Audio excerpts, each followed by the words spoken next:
Hey guys, welcome back to Nerd Impact's Superman and Lois review. You can see things are a little bit different here. We are at Bootleg Bonanza, where we're also helping them with a podcast, a really cool alternative toy store.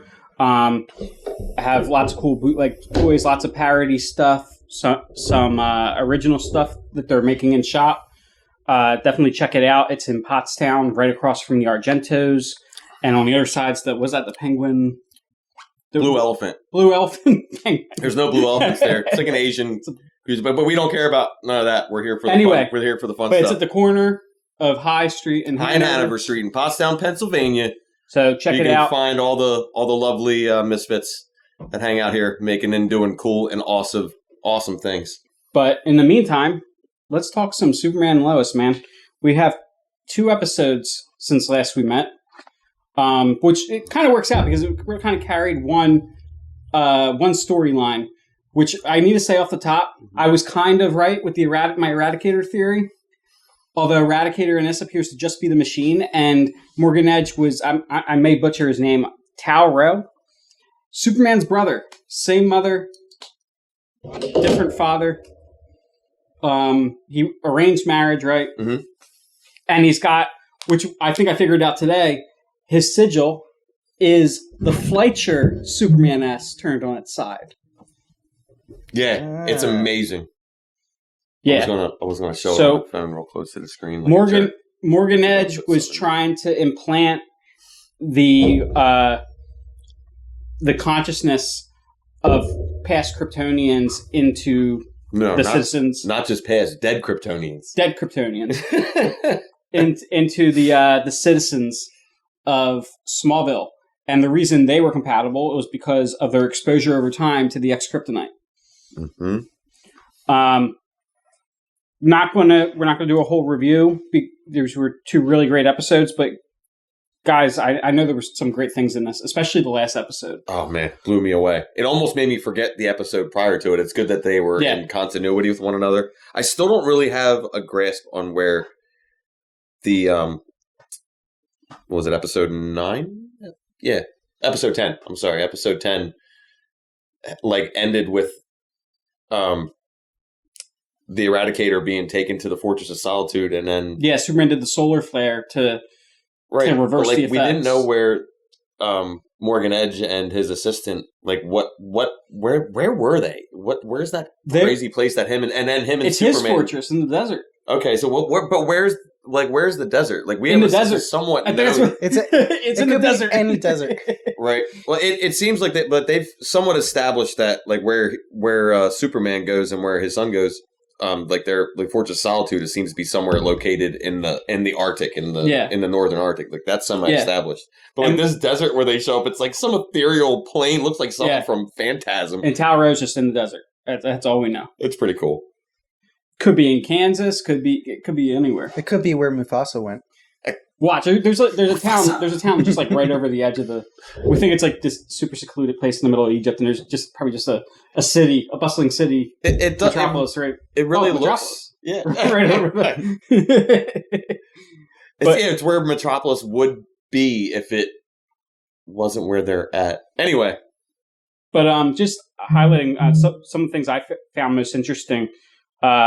I love seeing Jordan tap into his heat vision consciously for the first time. Yeah, it was great. Also to see him get his allergic reaction out of the way with the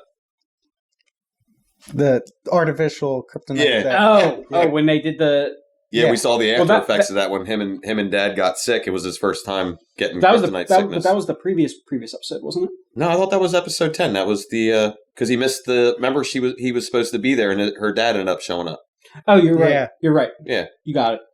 Episode 10 covered so much ground, and that's what I was saying. That's why episode 11 was so amazing. No, that was the previous episode because then I think so. It was. It started with Superman getting to the fortress with Jordan. Oh, that's right. Instantly treated him. Okay. And that in episode 10 is when he actually had it. He was going through the symptoms of it. Okay. I'll go with that. But it's so crazy. And it brought her dad somewhat back. That was what could have been her last Yeah, time there with you her go. dad too. Kyle's coming around too. Finally, he's you're right. He's apologized proving me wrong. Apologized to Lois. Said I was probably wrong about everything. Got I think this closer. means he's probably going to die soon. Yeah, is there something he's gonna be the He's going to be the sacrificial lamb. Yeah, we never got to see Clark's dad. You know what I mean? So it's like, we didn't get to see that sacrifice being made. Not even in the Stolen Memories, which was one of the coolest ways that they made that portrayed. What's Morgan Edge's Kryptonian name? Tal-Rho. Tal-Rho. I keep on tripping on it. It's hard. It's hard to remember. That's if I have one gripe, it's like that name is like hard to. Yo, but what about how the flashbacks from the first episode, we got to see like the full story around those scenes. Mm-hmm. Nick, you want to talk about that a little bit? I really liked that sequence where it shows Clark all the way back when he was first arriving in the northern Arctic, and he threw the crystal and brought out the fortress. I really like seeing that from the start and leading all the way up into what we've seen so far, and then seeing more of that background of what we've seen in flashbacks. It was just gave so much of his story all at once, and yeah, and just seeing more of the Fleischer costume. Yeah, the Fleischer costume was so cool. I jumped. Little Jake inside jumped for joy when I saw when I saw him. It was really cool, and especially the way we got to see him how he handled the toll booth. Mm-hmm. Oh yeah. Did you see that guy? Fly into the toll booth. What did he look like? He looked like a guy that flies. He flew. Really?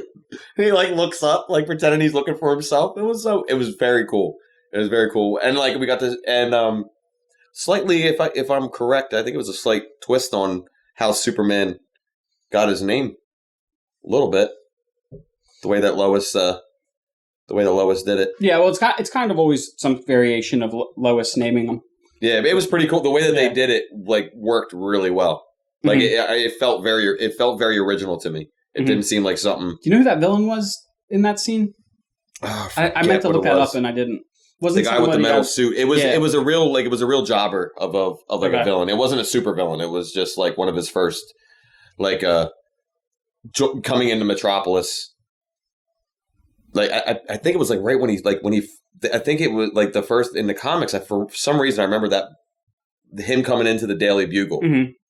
And Jimmy Olsen gets a call out, but we don't see him. Yeah, he gets a shout out though. Gets a shout out. Probably, you know what? My favorite part of the seeing Superman's past is that interview with Lois, where her friend is telling her that Superman is into her, and then she's like, "I'm already in love." Yeah. He's looking over from the bar. It's so cool. You know what, though? I love that variation because we've seen so many instances where it's like, am I in love with Superman? Am I in love with Clark? Yeah. This was just clearly, she's like, no, I'm in love with Clark. And that was awesome to see. And she was just enthralled with Superman, as her first story that brought her into it. It was, there was no physical interest there. No romantic feelings for him. Yeah. She's just in love with Clark. And it's still totally shown through it really looks don't have to be deceiving. You love what you love. It was so cool. And they were just watching those two change because of meeting each other. Mm-hmm. It's the first time it's ever been shown like that before. It was really good.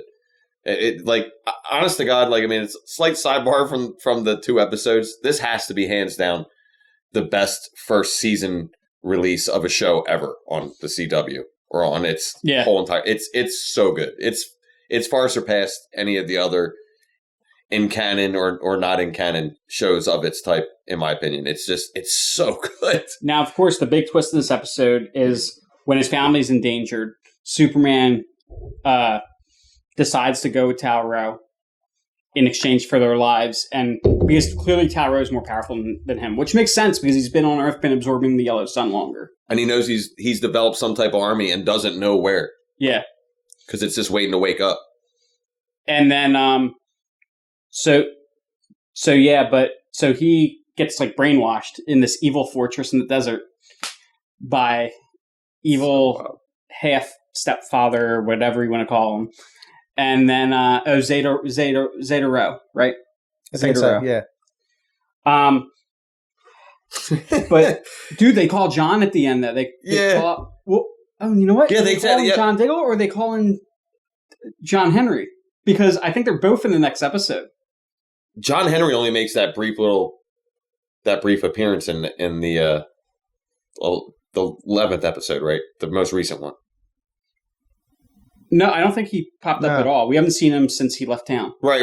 But I was assuming they were calling John Henry. I think they were talking about the kid, especially the way that Kyle possessed by a Kryptonian. Dude, remember how he acted? He's like, "I'm gonna kill you first." He looked right at John. That was nuts. No. I mean, Lois called John either John Henry or John Diggle at the end. Oh, that's interesting. Yeah, I think it was going to be Henry. You think it's going to be Henry? Yeah. Okay, but then we know Diggle's going to be in it because he was shown. Yeah, he was shown. Right. Yeah. And dude, last time we saw Diggle, he got a Green Lantern ring. So we could be getting a lantern. I'm ready. I'm wondering if the Guardians are sending him like, yo, there's this serious cosmic threat on Earth. This other rogue Kryptonian. You need to go take this guy out. That'd be a hell of a way to go into a season 2, man. Yeah. I don't think it's a Green Lantern on Superman. Yeah, I don't think they would put us like that's a big story. I know, but story arc. There's I don't know if they would cram that but there's a reason. the end of the final. I don't think that would be the final arc. I think we're still going to get this. I think we're going to see some more. But there's definitely a reason they're bringing Diggle into it. Oh yeah, absolutely. And there's been so many people speculating that this isn't actually tied to the rest of the Arrowverse, and now we clearly know, even though I've said from the beginning it is. If Diggle's going to be in it, we can say it certainly is.